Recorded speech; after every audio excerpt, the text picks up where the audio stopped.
dele não pôde estar presente aqui conosco e vamos passar imediatamente a palavra para ele. O Pierre é pesquisador do CIRAD e está atualmente trabalhando no IAPAR, em parceria com o IAPAR. Está com a palavra, Pierre. Obrigado.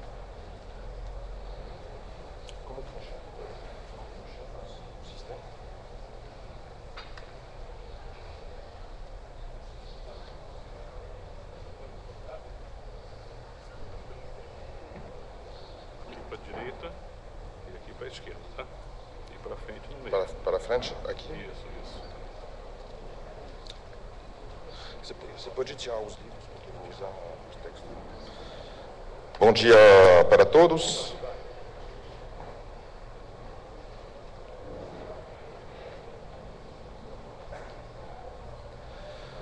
Bom dia para todos. Como foi informado, o Christophe Montagnon, o colega do CIRAD, que estava previsto para fazer essa palestra, não veio, então eu tenho que assumir a palestra dele. Ele me mandou todas as informações, que eu vou tentar de repassar da maneira mais fiel para vocês.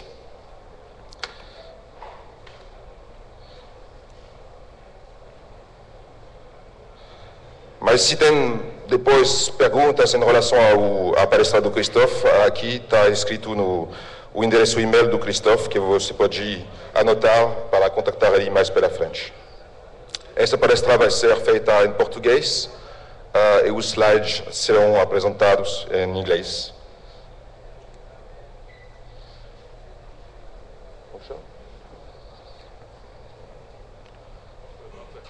Aqui? Por favor, ajude aqui.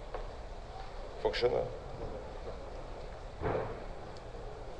Ok. Precisa apontar para lá. Ok, só aqui direito. Ok, vamos começar pelo primeiro slide, uma mensagem do Christophe, agradecendo a comissão organizadora para o convite, para apresentar esse tema de recursos genéticos de Coffea canephora. Ele se lamenta do fato que ele não pode assistir e está repassando também a lembrança para o Kofi Ngoron, que está na sala do CNRA da Costa do Marfim, com quem ele passou muito tempo aprendendo com o Coffea canephora. E ele me agradece também para apresentar a palestra dele. Vamos para o primeiro slide. O objetivo dessa apresentação é de tratar da importância de Coffea canephora e dos recursos genéticos e do melhoramento dessa espécie. Durante os 10 últimos anos, a importância do robusta, que é o nome comercial de Coffea canephora, subiu de 25% a 35% em comparação ao resto, que é o Coffea arabica. Na verdade, o que explica isso?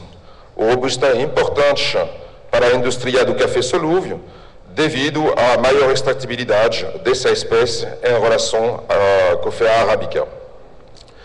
Também o estudo de Coffea canephora é importante como material biológico de referência para estudar Coffea arabica.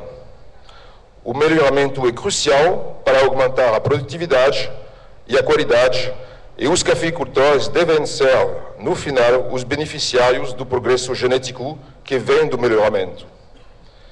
Finalmente, os recursos genéticos são a matéria-prima do melhorista e, por isso, precisamos, primeiro, conhecer bem os recursos genéticos e usar os recursos genéticos da maneira mais adequada e possível. O objetivo dessa palestra será de apresentar justamente e como responder a esses dois pontos. A apresentação vai abordar os pontos seguintes. A posição de Coffea canephora dentro do gênero de Coffea. Será apresentada depois uma parte sobre a diversidade genética de Coffea canephora em relação às regiões de distribuições na África. Serão apresentados depois os 3 pilares dos estudos de recursos genéticos, que são, primeiro, a prospecção, segundo, a manutenção e, terceiro, a descrição dos materiais. Será discutido depois o acesso aos recursos genéticos e como usá-los, e no final da apresentação, conclusões e perspectivas. Ao longo dessa apresentação, a ideia é de compartilhar com vocês as ideias e os conceitos sobre o que deve ser feito para que os recursos genéticos de Coffea Canephora e o melhoramento cheguem até os cafeicultores. Nesse slide é apresentado um resultado recente de uma publicação que foi publicada em 2011 com Davis e colaborador, na qual você pode ver todos os acessos às espécies de Coffea que estão no gênero dessa espécie. Com marcadores moleculares foi construído uma árvore consenso que contém diferentes clades, a gente chama clade em inglês, que na verdade são grupos, que sobrepõem perfeitamente as regiões geográficas de distribuição das plantas de Coffea na África. O Coffea canephora faz parte do clade LGC, onde tem a seta vermelha, que na verdade corresponde a uma região geográfica LG para Lower Guiné, ou seja, a Guiné Baixa e a região de do Congo. Mas também uma razão de estudar Coffea canephora é que essa espécie é particularmente interessante para a cultura de café em geral. Efetivamente, cerca de 100 mil anos atrás, aconteceu um cruzamento natural entre o ancestro de Coffea canephora e o ancestro de uma outra espécie que se chama Coffea eugenoides. E o fruto dessa união deu uma nova espécie que se chama Coffea arabica. Essa proximidade genética entre essas espécies permite hoje cruzamentos naturais ou controlados entre as duas espécies que deram, por exemplo, o famoso híbrido de Timor e os arabustas que estão cultivados em algumas regiões do mundo. Durante o nascimento de Coffea arabica, essa espécie guardou o conteúdo inteiro dos genomas de origem dos seus dois parentes. Essa espécie Coffea arabica é tetraploide e a única tetraploide do gênero Coffea. Assim, os estudos das espécies diploides, como Coffea canephora, é mais simples. É uma razão para a qual, justamente, o primeiro projeto de sequenciamento do genoma completo de café vai ser a partir de Coffea canephora. Vamos agora se concentrar sobre os recursos genéticos propriamente de Coffea canephora. Primeiro ponto, falando das origens geográficas ou das áreas naturais de distribuição de populações silvestres de Coffea canephora na África. Esse mapa representa as zonas de vegetação observadas hoje em dia na África. A área natural de distribuição de Coffea canephora sobrepõe as duas grandes florestas tropicais que estão em verde escuro. A primeira região, na parte oeste da África, é a região da Guiné. E a segunda região, no Congo, no centro, no qual na região na qual se concentra uma grande parte da diversidade genética. Também existe do lado da floresta do Congo a parte da floresta da Uganda, na qual também se encontram populações de Coffea canephora. Ou seja, a repartição do Coffea canephora na África vai da Guiné-Conakry até a Uganda, no sentido oeste-leste, e da República Centro-Africana até a Angola, no sentido norte-sul. Essa área de repartição é muito maior que a área de repartição de Coffea arabica, que está indicada também aqui no mapa. Essa área de repartição de Coffea arabica, ela é somente localizada na região da Etiópia e do sul do Sudão.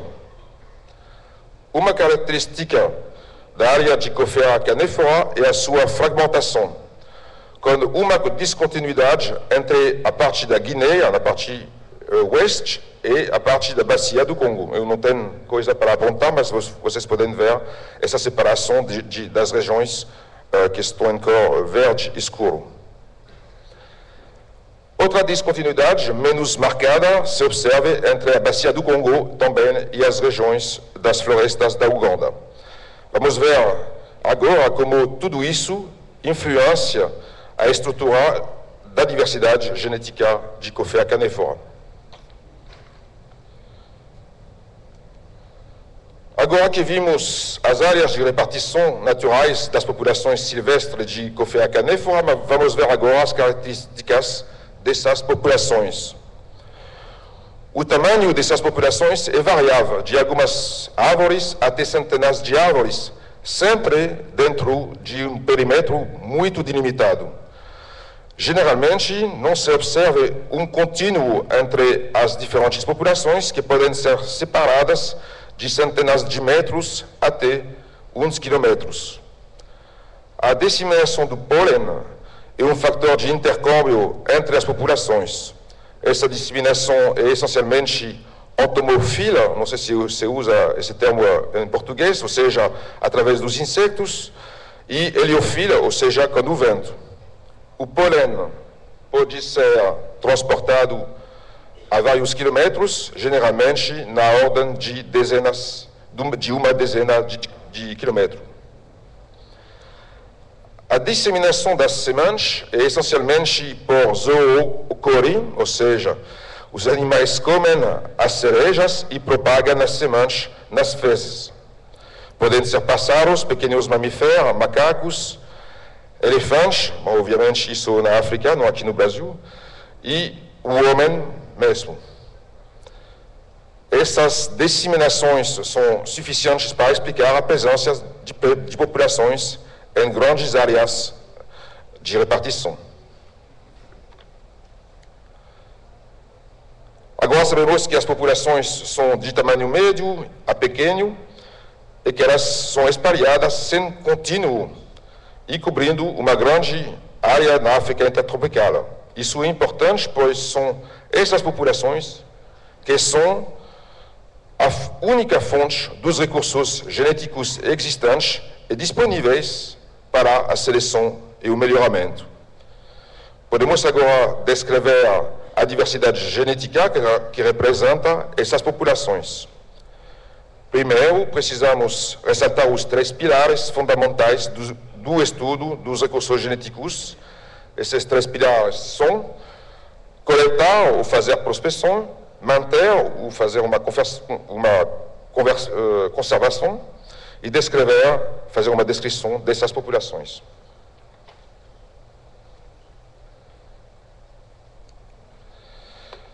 Vamos começar pelo primeiro pilar, as colheitas. Aqui uma tabela que resume as principais prospecções que foram realizadas e que servem de base aos estudos dos recursos genéticos naturais de Coffea canephora.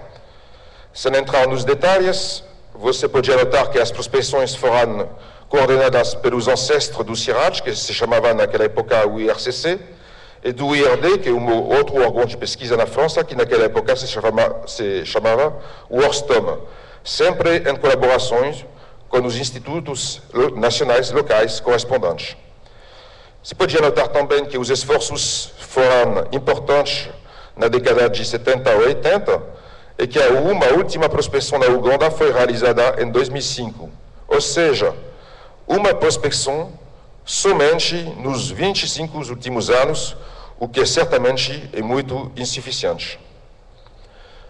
Pode-se notar também que vários países da área da repartição natural de Coffea canephora nunca foram prospectados, como, por exemplo, a República Democrática do Congo, a RDC, o Gabão e também a Angola. É importante precisar que essa tabela é baseada sobre informações publicadas em revistas ou em artigos científicos e que é possível que outras iniciativas fossem realizadas ao nível público ou privado dentro de um quadro nacional ou internacional. O Christophe, ele fala assim, ficaria muito feliz, se for o caso, de corrigir essa lista se alguém na sala tem mais novas informações a comunicar em relação a essas prospecções.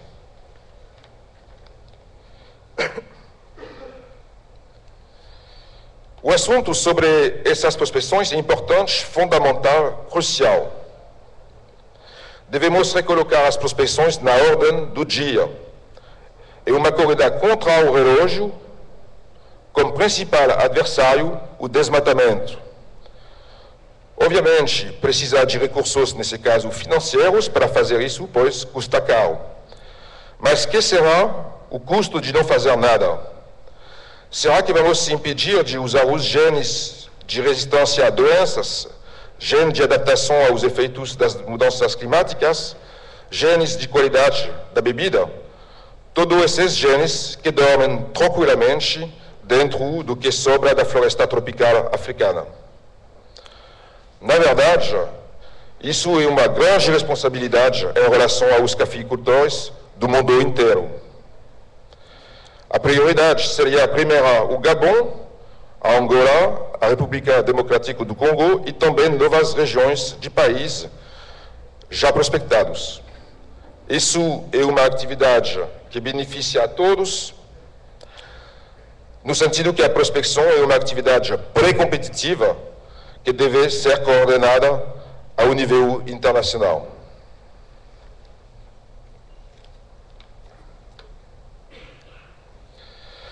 Realizar prospecções é fundamental, mas isso tem sentido somente quando podemos depois conservar os recursos genéticos. Quais são os modos de conservação? O primeiro modo de conservação é a conservação in situ. Os problemas dessa conservação in situ são o desmatamento e os áreas climáticos. Essa opção é muito arriscada. Precisa ser mencionado aqui que existe a conservação in situ através das plantações dos pequenos produtores que podem hospedar recursos genéticos interessantes. A segunda opção clássica são nos campos que são mais controlados. Para essas prospecções mencionadas previamente, a teoria é de colocar uma parte dos recursos coletados no país prospectado e uma outra parte de conservação deve ser feita, deve se concentrar com os materiais de vários países. Para a Cofea Canephora, esse centro é localizado em Divo, na Costa do Marfim, no CNRA, o Centro Nacional de Recherche Agronômica da Costa do Marfim.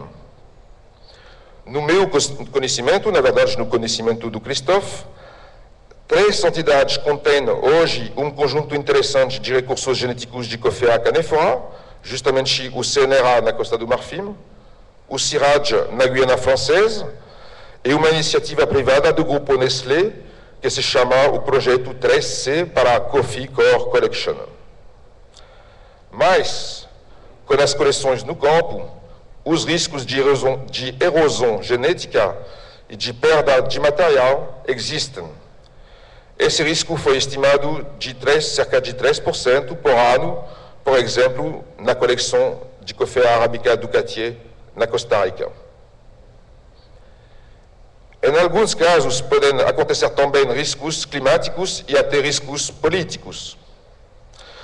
Bom, finalmente, a última opção seria uma alternativa, seria a conservação in vitro, mas é um processo caro que pode também levar a uns problemas de erosão genética e também gerar mutações genéticas.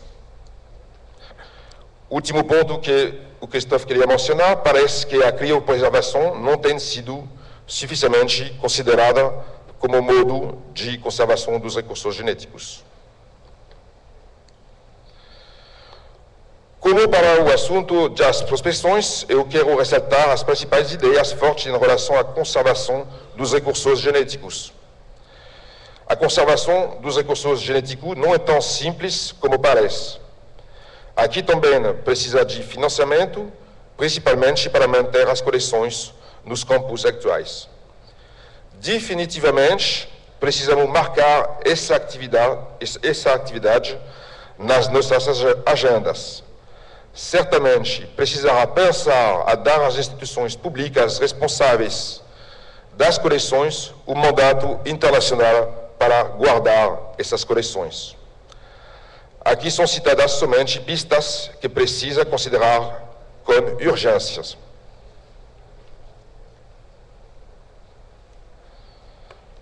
Uma vez tratado dos 2 primeiros pilares, a prospecção e a conservação dos recursos genéticos, podemos considerar agora a parte da descrição da diversidade genética que é encontrada. Eu falo de descrição que é diferente da avaliação. A descrição é neutra, não tem nota, enquanto a avaliação contém uma notação, uma noção de valor que se refere mais aos critérios de seleção. Eu considero, sempre eu, Christophe, eu considero aqui, no quadro dessa apresentação, o uso de marcadores moleculares ao serviço da descrição da diversidade genética e não a fins da seleção assistida por marcadores. A descrição da diversidade genética é uma coisa séria, porque ela constitui a base do estudo fundamentado dos recursos genéticos. Os dados de descrição devem ser conservados nas bases de dados, o que em inglês a gente chama Book of Traits, o que não é tão fácil, pois consome muito tempo para alimentar e fazer que esses bancos sejam os mais documentados. Isso consome muito tempo e também tem um custo para isso. Enfim, é óbvio que para a descrição e o armazenamento da informação precisam de curadores, de pessoas que vão nas coleções e que sabem fazer isso. Bom, agora chegamos na parte da descrição mesmo da diversidade genética das populações silvestres de Coffea canephora. É o momento de mostrar o trabalho que foi feito nos anos passados em relação a isso. Vamos ver agora como a estrutura genética se sobrepõe perfeitamente com as áreas naturais de distribuição de Coffea canephora. Primeiro, nesse mapa, prestando atenção nas zonas tracejadas que correspondem ao posicionamento geográfico dos grupos genéticos. Dá para ver claramente a separação do grupo guineano na parte oeste da África. Pode-se observar também os grupos do conjunto congolês com o grupo C, que corresponde a árvores do interior da República do Camarão, da República Centro-Africana e do Congo-Brazzaville. Para aqueles que conhecem, os cafeiros chamados de Nana pertencem a esse grupo C. Observa-se também um grande grupo de plantas da bacia do Congo. Esse grupo é chamado de SG2. Enfim, se observa o grupo SG1 na beira do Oceano Atlântico da África Central. Essas plantas desse grupo crescem naturalmente na beira de um rio chamado Cuilu. E se vocês trocam o U de Cuilu com um N, o nome virá agora Conion. Este parentesco semântico não foi também confirmado ao nível genético com marcadores moleculares, ou seja, os Conion daqui do Brasil fazem parte do subgrupo EG1 da diversidade genética de Coffea canephora. Finalmente, sobre o grupo B, na parte norte do Congo, são populações do interior da RDC, e sobra também o grupo UG para Uganda, para as populações da Uganda que ficam mais em cima do Lago Victoria. Sobre um ponto de interrogação na parte baixa do gráfico, para a Angola, pois se sabe que existem populações naturais na Angola, mas nunca foram feitas prospecções nesse país.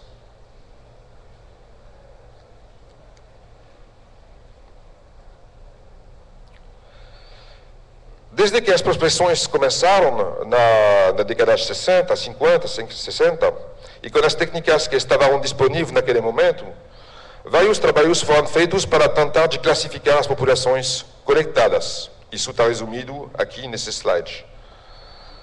O primeiro trabalho foi feito por Berthaud com isoenzimas. Ele mostrou que, na verdade, existem dois grupos que se chamam o grupo G para guineano e o restante ele chamou de C. Um pouco mais, alguns anos depois, justamente o Christophe, sempre trabalhando com isoenzimas, retomou esse trabalho e foi possível separar o grupo C em dois subgrupos, agora chamados de SG1 e de SG2. Com os marcadores moleculares, mais recentemente, com o Stéphane Dussert, do IRD, são marcadores de tipo RFLP, foi possível precisar melhor a classificação do grupo SG2 em 3 subgrupos. SG2 que está mantido, mais os grupos C e o grupo B.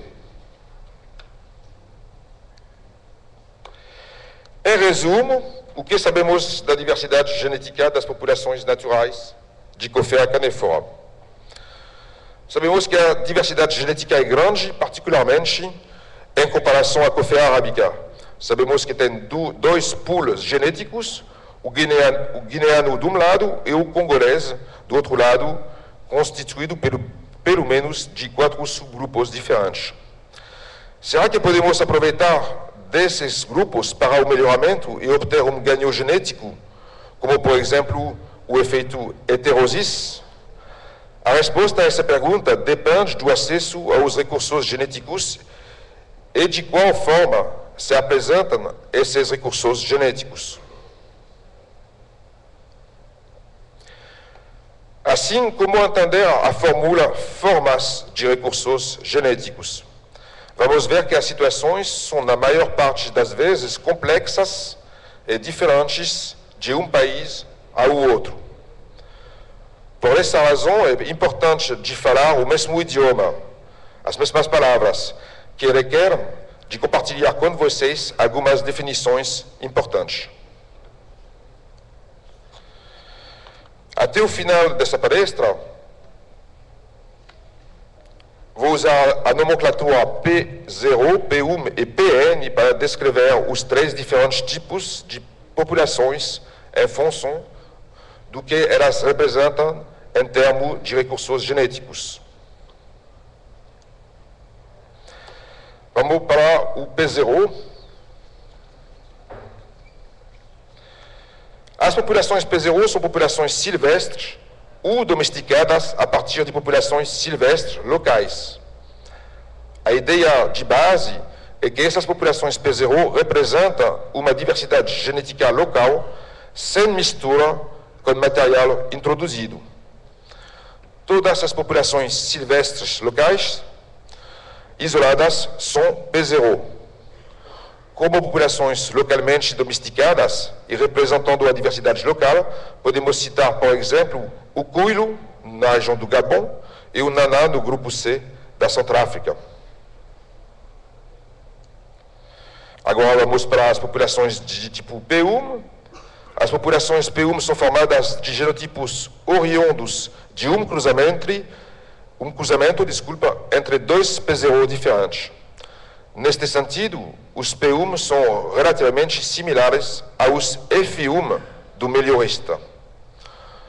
As populações P1 podem resultar de cruzamentos controlados, mas também de cruzamentos naturais nas plantações ou nos campos das coleções. Essas populações P1 são altamente heterozigotas. Vamos para as populações PN agora. As populações PN são o fruto de uma ou de várias gerações de cruzamento entre as populações P1. Os PN, ou as populações PN, são similares a descendências em recombinação para o melhorista. Elas podem ser obtidas por cruzamentos naturais ou controladas. A genealogia das PN é difícil a controlar devido à hologamia estrita de Coffea canephora. A riqueza genética das PN depende do número de grupos genéticos representados pelos fundadores P0, que são a origem de parentes P1. Eu espero que foi claro na hora de repassar as informações do Christophe. Vamos ilustrar agora esses P0, P1 e PN. Aqui são 3 populações P0 que pertencem a 3 grupos diferentes de diversidade. Vamos dizer aqui o grupo guineano em verde, o grupo EG2 em vermelho e o grupo EG1 em azul. Cada traço representa um pé de café, um cafeiro. A cor é uniforme, verde, vermelha ou azul, o que significa que as populações P0 contêm exclusivamente a diversidade genética dos próprios grupos de origem. Vamos imaginar agora a existência de cruzamentos entre genotipos de diferentes P0. A gente obtém agora populações P1. Cada árvore contém a metade da diversidade genética representada por as populações P0 aparentadas. Vamos imaginar agora a existência de cruzamentos entre genotipos da população P1 de esquerda, aquela que tem as cores verde e vermelhas. A gente obtém agora uma população PN em recombinação. Cada árvore contém uma parte aleatória da diversidade genética das populações P0 fundadoras. Aqui tem duas populações fundadoras, uma de Guiné e outra de SG2. Consequentemente, se observa cores verdes e vermelhas na população PN correspondente.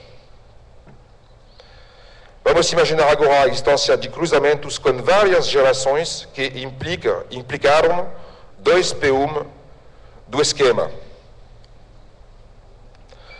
A gente obtém agora uma nova população PN, na qual as árvores representam uma mosaica genética de 3 P0 fundadoras.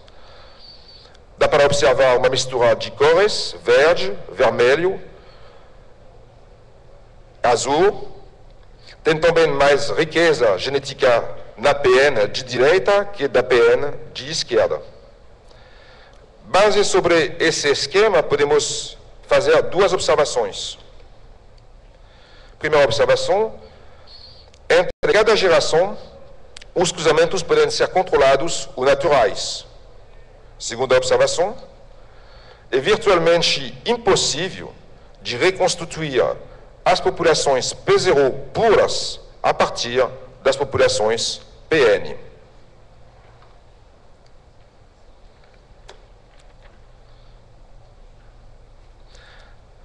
Assim, para um cruzamento acontecer nas populações da natureza de P0 de diferentes origens, precisa que essas populações sejam em contato físico com o transporte de P0 das florestas originais até outros lugares. Como esses transportes foram realizados? Tem duas maneiras, tem dois canais. O primeiro, eu espero que para todo mundo dá para enxergar as palavras que estão escritas em pequeno. O primeiro canal é certamente o intercâmbio de materiais entre os produtores de café de forma inconsciente e às vezes sobre longas distâncias. Então, poderia haver 2 P0 de diferentes origens em uma mesma plantação, ou P0 introduzidos do lado de P0 local silvestre. Assim, o resultado do cruzamento natural entre P0 de diferentes grupos genéticos de árvores produz populações P1 que se recombinam e fornecem depois sementes PN usadas para novas plantações. Depois, novas sementes tocadas entre os produtores vão formar as populações PN. Neste esquema, as populações originais P0 podem ser perdidas. Somente é possível rastrear as origens genéticas estudando o perfil genético dos PN observável hoje com marcadores moleculares, por exemplo, para rastrear e estabelecer a histórica dessas populações. O segundo canal, certamente menos usado para o café canéfora cultivado no mundo, é o intercâmbio institucional bem referenciado e rastreável. As populações de origem são frequentemente mantidas em coleção no campo, mas sua referência não é sempre realizada ao longo dos anos e das décadas. Vamos tomar agora o exemplo de um país produtor de robusta que queria se perguntar sobre a representatividade genética das populações cultivadas nesse país.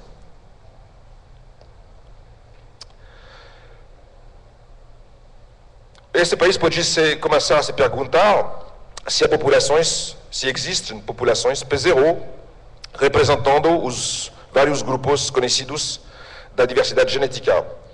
A primeira pergunta seria: houve introduções de diferentes origens P0 no meu país? E as diferentes respostas seriam: primeira resposta, eu não sei. Segunda resposta, eu acho que sim, mas eu não tenho nenhuma maneira de rastrear essas introduções, pois isso foi fora do meu controle. Terceira resposta, houve efetivamente introduções, mas, no meu conhecimento, somente de P0 e de quase um único grupo de P0.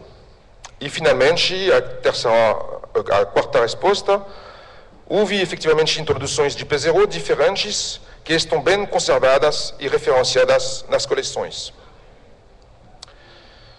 Neste último caso, é a situação da Costa do Marfim, com as maiores e mais ricas coleções de café à canephora, mas também da Guiana Francesa e das coleções 3C da Nestlé.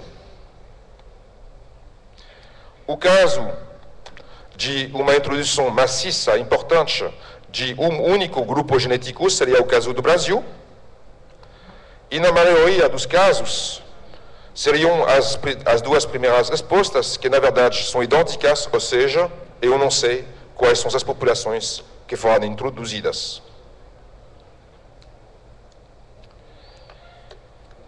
A mesma pergunta pode surgir para as populações P1 e PN, possivelmente presentes no país. Novamente, há muitas soluções. Primeira solução. No primeiro caso, pode existir um excelente histórico de reprodução ou das introduções das populações P1 ou PN, totalmente rastreável, e ao mesmo tempo, as plantações do país são plantadas principalmente com materiais selecionados oriundo de programa de melhoramento ou com essas introduções. A segunda opção, o segundo caso, é o mesmo, exceto que o material cultivado no país é majoritariamente diferente das variedades oficialmente selecionadas. Por quê? O primeiro caso foi através de canais informais de introdução, ou porque as variedades são multiplicadas e reutilizadas fora do controle, ou porque finalmente é um conjunto dessas duas possibilidades. Finalmente, a resposta pode ser: eu não sei. O primeiro caso seria o Brasil, através e talvez do Vietnã, mesmo se poucas informações na literatura são disponíveis sobre as introduções que foram feitas no Vietnã. No segundo seria o caso da Costa de Marfim e dos antigos grandes centros de seleção, como da Indonésia, de Madagascar e da Uganda. Finalmente, o último caso é o mais comum. Não é claro que tipo de representatividade genética foi introduzida nos países. Então, para resumir, pode-se dizer, em poucas palavras, que essa variabilidade genética pode existir em coleções controladas no campo e nas plantações de pequenos produtores. Muitas vezes, este último ponto é esquecido, principalmente na África. O conhecimento desses recursos genéticos é muitas vezes baixo, até totalmente ausente.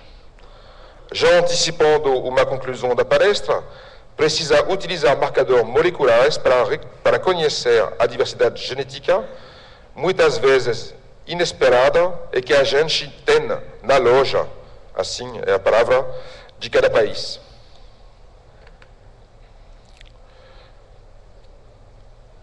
O Christophe gostaria agora de comentar, de fazer alguns comentários sobre situações contrastantes, desculpa. Ele vai tomar 4 exemplos de países.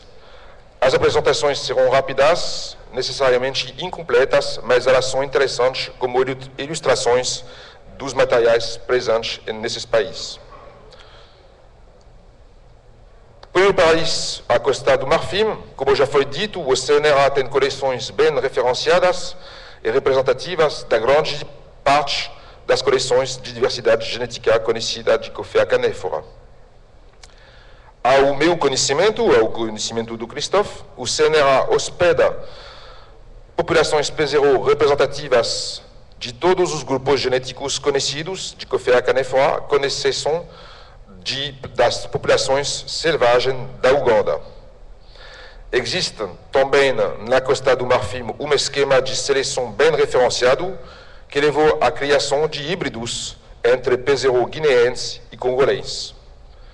No entanto, a maior parte do material cultivado na Costa de Marfim é composta por populações PN oriundas de recombinações descontroladas em plantação de P1 original de guineenses, de SG1 e de SG2. Entre outras palavras, o progresso genético produzido pela pesquisa não chega realmente aos produtores. Vamos pegar agora o exemplo do Brasil. Há, sem dúvida, no INCAPER e talvez em outras instituições, coleções bem referenciadas no campo. No entanto, é principalmente de uma origem genética, o EG1 de congolês. É provável também que o subgrupo EG2 seja representado mais levemente. É claro que tem fortes programas de melhoramento de Coffea canephora. Ao contrário da Costa do Marfim e da maioria dos países, parece que a maioria dos materiais cultivados é composto de material selecionado pela pesquisa. Vamos subir agora pelo México. O INIFAP, que é o Instituto de Pesquisa desse país, do México, hospeda uma coleção pequena, mas bem referenciada. Houve programas de melhoramento bem referenciados também, que levaram, por exemplo, à criação da variedade Romex. Ao conhecimento do Christophe, não existem informações publicadas sobre a diversidade genética correspondente à maior parte do material cultivado, que não é composto de material selecionado. Um estudo preliminar da diversidade genética em plantações mostra uma população relativamente homogênea de PN com uma forte contribuição do subgrupo EG2. Aparentemente, não há representação alélica do grupo guineense G. Vamos viajar agora pelo sul, e o último país, para o Equador. O Instituto Nacional Agronômico desse país, o INIAP, tem coleções pequenas e programas de melhoramento bem referenciados. A maior parte do material cultivado nesse país não vem de seleções feitas no INIAP. Em colaboração com o CIRAD e o INIAP, um estudo preliminar de análise de diversidade genética indica a existência de 2 P0 cuja identidade genética é bem preservada e que representa os subgrupos SG1 e SG2 de congolês. Os resultados dessa análise genética são apresentados aqui, nos quais você veja como se espalham as diferentes populações nos subgrupos que eu acabei de mostrar nessa palestra. E principalmente aqui, para o caso do Equador, as plantas que estão aqui de cor roxo. E você veja muito bem, mesmo se eu não posso apontar aqui, que esses acessos do Equador se sobrepõem muito bem com o grupo EG1 de um lado e o EG2 do outro lado, mas que não tem cruzamento ou populações híbridas, vamos dizer, entre esses acessos. Nesse estudo é muito claro o posicionamento dos genotipos do Equador, claramente no grupo EG1 ou no EG2, e somente nesses 2 grupos. É provável que os ecossistemas muito contrastantes que existem no Equador, ou seja, seco do lado do Oceano Pacífico e tropical do lado da bacia da Amazônia, promoveram a preservação dos genotipos EG1 de um lado e EG2 do outro lado, porque, respectivamente, o EG1 está mais adaptado às condições secas e o EG2 está mais adaptado, do outro lado, às condições de crescimento de cultivo nas regiões úmidas. Agora vamos para a última parte da apresentação, eu espero que não atrase muito. Fechando aqui a parte dedicada à descrição da diversidade e dos recursos genéticos, e abrindo agora a parte dedicada à utilização dos recursos genéticos disponíveis. Eu gostaria, eu sempre o Christophe, de dizer algumas palavras gerais sobre as teorias da reprodução. É óbvio que, para qualquer melhorista, o santo graal é ter o acesso à diversidade genética, que é essencial ao progresso genético. Em seguida, vamos considerar duas situações fundamentalmente diferentes, com implicações importantes sobre a utilização dos recursos genéticos. A primeira situação, o melhorista tem o acesso a populações de diferentes origens geográficas de tipo P0. E a segunda situação, o melhorista tem acesso a populações somente do tipo PN. Esse slide ilustra as fundamentais diferenças que existem genéticas entre as duas situações. Na parte superior, na parte de cima, temos classicamente os P0, bem separados, com cores diferentes para cada um dos grupos, guineano, SG1 e SG2. Abaixo, depois da recombinação entre os P0 de origem, a gente tem um contínuo de árvores que representam cada mosaico de diversidade genética. Podemos anotar que a diversidade alélica é a mesma em ambas as situações, nas duas situações. Mas esta diversidade é simplesmente distribuída diferentemente entre os dois pontos. Bem estruturado para as populações P0 e na forma de um contínuo para as populações PN. Vamos imaginar agora a situação onde temos acesso às populações P0. O primeiro reflexo de qualquer melhorista é de saber se ele pode explorar essas populações para buscar o efeito heterozis. O efeito heterozis se observa quando a descendência de dois pais tem um valor maior que o melhor dos seus pais, como está ilustrado aqui. Nessa ilustração, em um gráfico universal, o rendimento do cruzamento de A com B deu um híbrido AB, que se comporta de uma maneira maior que cada um dos pais separados. Isso é o efeito heterozis. O ponto principal para obter o heterozis é que os pais devem ser geneticamente distantes e que eles têm características complementares. Neste caso, a gente fala de grupos heteróticos. Visto a distância genética entre os diferentes P0 de Coffea canephora, podemos se perguntar se os grupos genéticos correspondentes seriam ou não heteróticos. Na verdade, na década de 90, trabalhos realizados na Costa do Marfim mostraram que os grupos G e SG1, como o grupo G com SG2, são efetivamente heteróticos, enquanto o heterozis obtido cruzando os grupos SG1 e SG2 é baixo. Isto foi um grande salto para a seleção de Coffea canephora na Costa de Marfim. Bom, vamos tomar justamente um exemplo na Costa de Marfim, que dispõe de várias populações P0. Através da colaboração entre o CNRA e o CIRAD, híbridos oriundos de cruzamento entre guineenses e congolês, por exemplo, nesse exemplo SG2, foram selecionados. Se tivermos uma base 100 para o melhor pai do híbrido, em geral, temos a seguinte situação. Os guineenses, muitas vezes, produzem significativamente menos que o pai congolês, e o híbrido produz 40% a mais que o melhor dos pais. Observe-se, no caso da Costa do Marfim, o progresso genético a longo prazo dos cruzamentos intergrupos é assegurado através da aplicação da seleção recorrente recíproca. Neste caso, a estratégia de difusão de variedades híbridas é extremamente simples. Vamos pegar aqui o exemplo desse retângulo na parte esquerda do slide é um campo de sementes. Cada traço é uma árvore que representa um pai guineense em verde, por exemplo, e congolês em vermelho.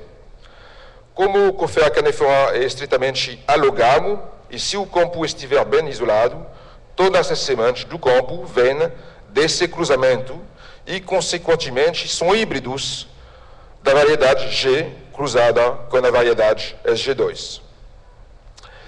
É uma maneira muito simples e barata de produzir em larga escala novas variedades, porque as sementes são fáceis para transportar e muito fácil também para gerenciar, manejar isso para os produtores.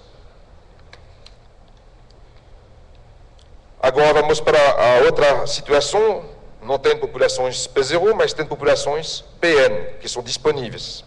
Neste caso, não há nenhum grupo heteróticos, já que não existe nenhum grupo estruturado, mas existe um contínuo de árvores mais ou menos semelhantes geneticamente. No caso de populações PN, a estratégia consiste mais frequentemente a clonar as árvores elite. Essa clonagem é possibilitada pela capacidade de café à canephora a ser multiplicado vegetativamente. Me desculpa, de vez em quando o meu português trava. A clonagem permite de fixar rapidamente um ganho genético importante, especialmente se foram escolhidos árvores elite em uma população. Você também pode considerar uma estratégia de melhoramento em longo prazo com a seleção recorrente. A produção em massa de variedades clonais é efetuada, por exemplo, em grandes centros ou viveiros para a produção de estacas ou por embriogênese somática. Você pode notar que as estacas ou as plantas in vitro, para produzir isso, não é tão simples e barato a produzir em comparação às sementes. E não é tão simples também de transportar e de gerenciar isso para os produtores. Vem agora sempre a mesma pergunta. Trabalhar com sementes ou trabalhar com clones que vêm de estacas? A resposta não é determinada. Além disso, não são estratégias exclusivas. Assim, poderíamos prever de acrescentar, vamos dizer, uma estratégia de clones com uma estratégia de sementes, dizendo o seguinte: se eu tenho um excelente híbrido, por exemplo, guineano, usado com a G2, eu posso selecionar a melhor árvore deste híbrido e cloná-lo. Na verdade, foi demonstrado na Costa do Marfim que essa clonagem intra-híbrido aumenta significativamente o ciclo de seleção, para um ganho genético relativamente pequeno. Também poderíamos, vamos dizer, acrescentar uma estratégia de sementes e numa estratégia clonal, cruzando os melhores clones entre eles. Em seguida, você obteria uma PN melhorada, e neste caso, a variedade semente é, na melhor das hipóteses, equivalente ao clone, mas não é superior. Puxa, eu esqueci de mostrar o que estava escrito. O Christophe queria dar agora a sua posição sobre esse debate. Quando a gente tem acesso a populações P0 geneticamente diferentes, precisa verificar que elas formam grupos heteróticos nas condições locais e, se for o caso, seguir uma estratégia de sementes intergrupos. Isso faz sentido em termos do progresso genético, mas isso faz sentido também ao nível da facilidade de difusão varietal. Outra possibilidade, se a gente tem simplesmente acesso a populações de tipo PN, então precisa fixar rapidamente o progresso genético, clonando as árvores elite. Mas, pensando em introduzir, no mesmo tempo, as populações P0 no país, para que seja feita depois uma estratégia de produção de sementes através da primeira opção que foi mostrada.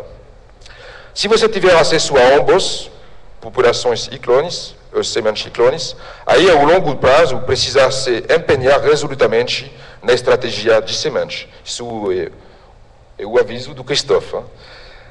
Simplesmente, se você tiver problema importante a resolver, problemas de tipo agronômicos, por exemplo, como foi o caso da traqueomicose na África, o Coffee Wild Disease, o CWD, então dessa forma, a forma clonal pode ser a mais eficiente para fixar rapidamente um progresso genético a curto prazo, justamente para responder ao problema a um problema agronômico particular. Em resumo, isso é a opinião do Christophe. Exceto exceções que são raras, o acesso à população P0 e a via de sementes é a estratégia que é a mais recomendada. Estamos chegando agora na parte de conclusão perspectivas. O Christophe só queria mencionar aqui e dar algumas palavras sobre assuntos que não foram abordados na apresentação dele. Ele não falou da seleção assistida por marcador, porque não estava no escopo da palestra, mas é óbvio que para fazer uma boa análise da diversidade genética precisa de realizar boas análises ou estudos moleculares. Em relação à QTL de qualidade, obtivemos recentemente resultados significativos que você pode encontrar numa publicação que foi publicada no ano passado do colega do Thierry Leroy. Também nessa parte não estava no escopo da palestra. Em todos os casos, minha opinião do Christophe é a seguinte: vamos se preparar para a seleção assistida por marcador? Sim. Mais ainda, tem tanto progresso genético para alcançar por meios convencionais. Imagine que todos nós não temos o acesso completo à diversidade genética básica de Coffea canephora. E o Christophe insiste, vamos fazer simples e eficiente, antes de ser forçado a fazer complicado para ser eficiente. Eu gostei dessa palavra. Eu não tenho, o Christophe fala, uma descrição aprofundada das diferentes variedades cultivadas no mundo. Dito isso, nós sabemos que as variedades interessantes foram selecionadas na Costa do Marfim, na Uganda, no México e, obviamente, aqui no Brasil. No entanto, podemos se perguntar sobre a utilização real dessas variedades. Efetivamente, fora de alguns países, como o Brasil e o Vietnã, o material cultivado na maior parte dos países produtores de café não é o material selecionado. Finalmente, precisa ressaltar que há uma verdadeira questão de profissionalização do setor das sementes na cadeia do cafeiro. O Christophe adoraria falar sobre esse assunto, porque ele está super implicado nesse assunto, mas também isso não estava no escopo da palestra. Agora chegamos ao último slide da palestra, realmente o último. Sabemos que a diversidade genética de Coffea canephora é rica, ela é muito útil. Pense que o Coffea arábica, a espécie Coffea arábica, é obrigada de fazer, vamos dizer, o seu mercado de genes de resistência aos estresses bióticos e abióticos na loja do Coffea canephora. Mas, ao mesmo tempo, o acesso aos recursos genéticos é tão desigual. Isso são oportunidades perdidas para trazer progresso genético aos cafeicultores do mundo inteiro na forma de novas variedades. Apenas para medir o que estamos falando, em termos de ganho genético, acho que esse gráfico já foi mostrado antes, e com exceção notável do Brasil, da Colômbia, do Vietnã e do Costa Rica, tem que se lembrar que o rendimento médio do café quase não aumentou ao longo dos 50 anos. Olha a linha preta nesse gráfico. Ela é plana. E são os cafeicultores que mais sofrem dessa baixa produtividade nesses países. Esse gráfico representa a evolução do rendimento do milho. Esse gráfico agora é os rendimentos do milho nos Estados Unidos desde 1873 até 2002. Até 1950, a curva é semelhante àquela que eu acabei de mostrar para o café. E o que aconteceu depois? O que foi a quebra de 1940? Qual foi a ruptura? Foi justamente o progresso genético através da criação dos primeiros híbridos F1 de milho entre grupos genéticos de milho distantes, ou heteróticos. Não somente os híbridos foram criados, mas eles foram distribuídos para os agricultores.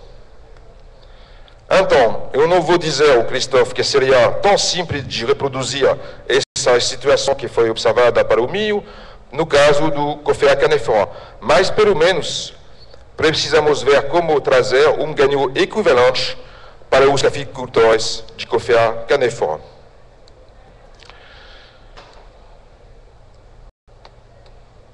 Os institutos, ou seja, as empresas que têm mantido os grupos genéticos originais de Coffea canephora são hoje jogadores importantes para o acesso aos recursos genéticos.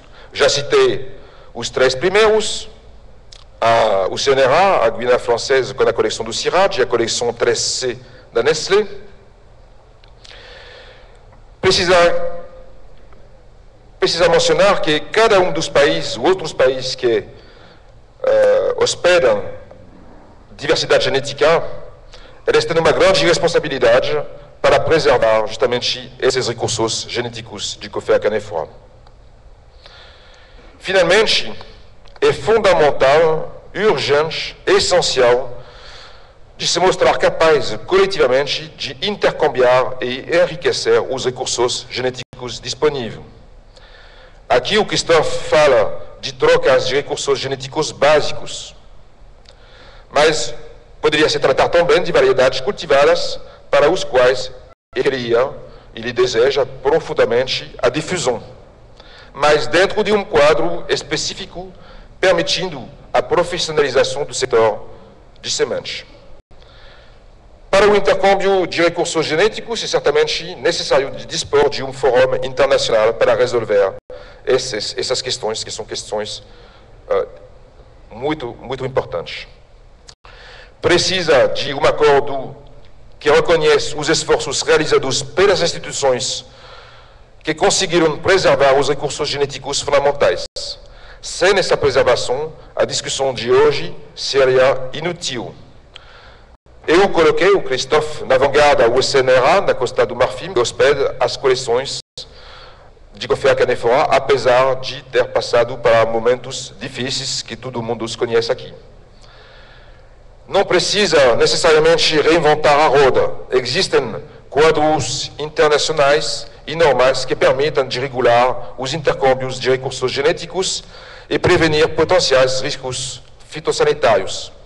É prioritário reativar as prospecções com prioridade nos países da Angola, do Gabão e do Congo RDC. Chegando agora ao final da apresentação, o Christophe queria agradecer novamente o comitê organizador para ter escolhido um tema tão importante como os recursos genéticos e a honra que Christophe teve de preparar essa palestra. Ele reinsiste e espero que foi possível compartilhar com vocês os conceitos que nos permitirão no futuro próximo de avançar junto no sentido dos pontos que foram detalhados durante essa palestra. O Christophe agradece para a atenção e eu, como narrador desse discurso, também agradeço para a atenção de todos vocês. Muito obrigado.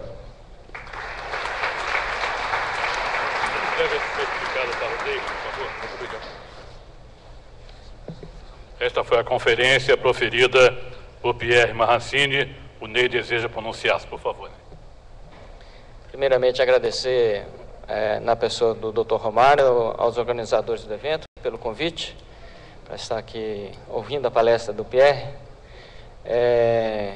E uma das funções minhas aqui é agradecer, né, o palestrante, a vinda dele, a disposição de fazer essa palestra, compartilhar aqui os conhecimentos do CIRAD. O Pierre faz parte dessa equipe do CIRAD, que é líder realmente no mundo nessa área de diversidade genética, né? A equipe tem trabalhado, além deles, tem também o Dr. Davi Arão, né, que trabalha na área de botânica, e são literaturas que a gente sempre consulta nessa área de diversidade genética, tanto em Conilon como em robustas, como em arábica também. Então, agradecer a sua presença. Daqui a pouco eu vou entregar o seu certificado. Só fazer alguns comentários aqui, a minha outra função como moderador. Infelizmente, não vão poder abrir para perguntas, que certamente os senhores têm. Fazer algum comentário. Hoje, inicia no Rio de Janeiro a conferência Rio +20, sobre sustentabilidade, ou economia verde.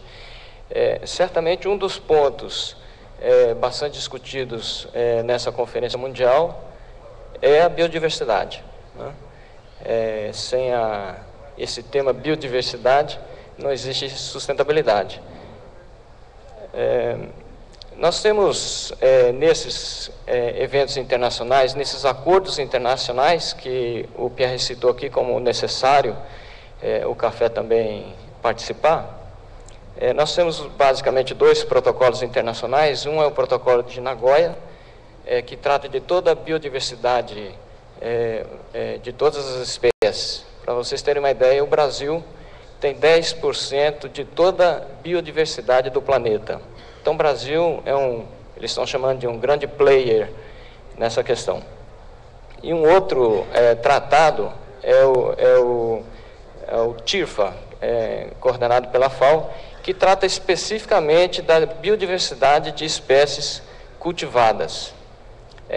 Curiosamente, a soja e o café, que são 2 das maiores commodities econômicas do planeta, não estão listadas nesta lista do TIRFA, que tem uma lista, embora a ideia seja bastante boa, tem uma lista bastante tímida nesse aspecto.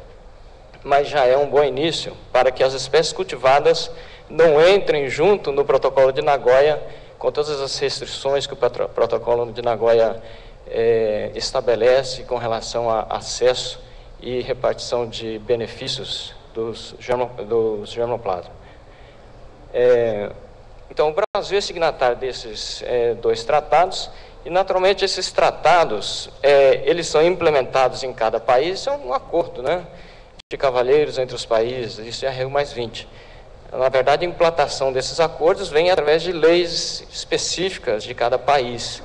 Então, nós já somos signatários e estamos trabalhando na legislação brasileira com relação a acesso e repartição de benefícios, inclusive para espécies cultivadas.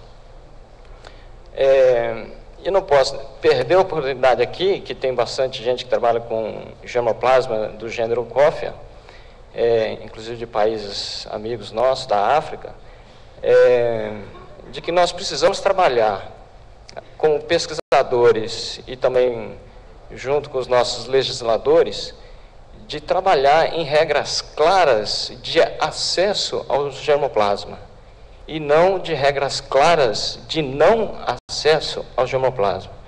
Temos visto, não só em café, mas especialmente em outras espécies de interesse econômico maior, bastante dificuldade de acesso, cada vez crescente essa dificuldade de acesso dos pesquisadores a esse valioso germoplasma que o Pierre acabou de apresentar aqui, né? Então, quando ele apresenta sobre seleção recorrente recíproca, a seleção recorrente recíproca é um método de melhoramento bastante utilizado em milho há muito tempo e é a razão do grande sucesso do milho híbrido no mundo todo. Então, é uma metodologia bastante conhecida e no café bastante recentemente, né, muito recentemente introduzido, e eu acho que com bastante futuro. Essa discussão que ele colocou também sobre a produção de sementes ou produção de clones, obviamente, principalmente quem é da área de café arábica aqui, sabe que a propagação via semente é muito mais fácil, muito mais barata, né? Podemos mandar para qualquer lugar, o transporte mais fácil, tudo é mais fácil. Então, acho que nós precisamos prestar atenção, né, Romário? Agradecer a apresentação do PR e dizer que é uma coisa que nós precisamos realmente voltar a atenção para esses grupos heteróticos que ele falou, especialmente guineano e congolês, esses cruzamentos, e sentar com eles que estão mais debruçados nesse assunto e discutir quais são eles, né, que são tantos, né, dentro desses 2 grupos, porque temos trabalhado no Brasil já com seleção recorrente, 2 grupos basicamente, trabalhando com isso, mas basicamente com seleção recorrente recíproca dentro de populações de conilon ou de cruzamentos entre robusto e conilon, que é o SG1 cruzado com o SG2, né? Então, naturalmente, partiríamos para a clonagem. Mas acho que tem todo um campo aí para ser explorado, como o Pierre esclareceu aqui conosco, da exploração da heterose do grupo guineano também. Então, agora eu vou oficializar o agradecimento, a atenção de todos e entregar o certificado aqui para o Dr. Pierre. E leve o nosso abraço também, o Dr. Montagnón.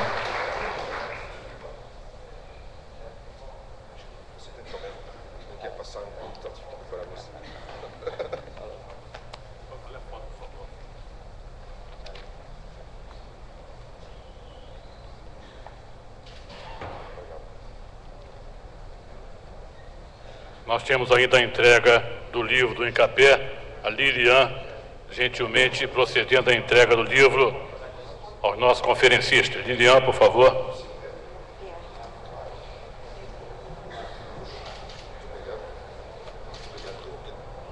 Conferência proferida por Pierre Marrancini,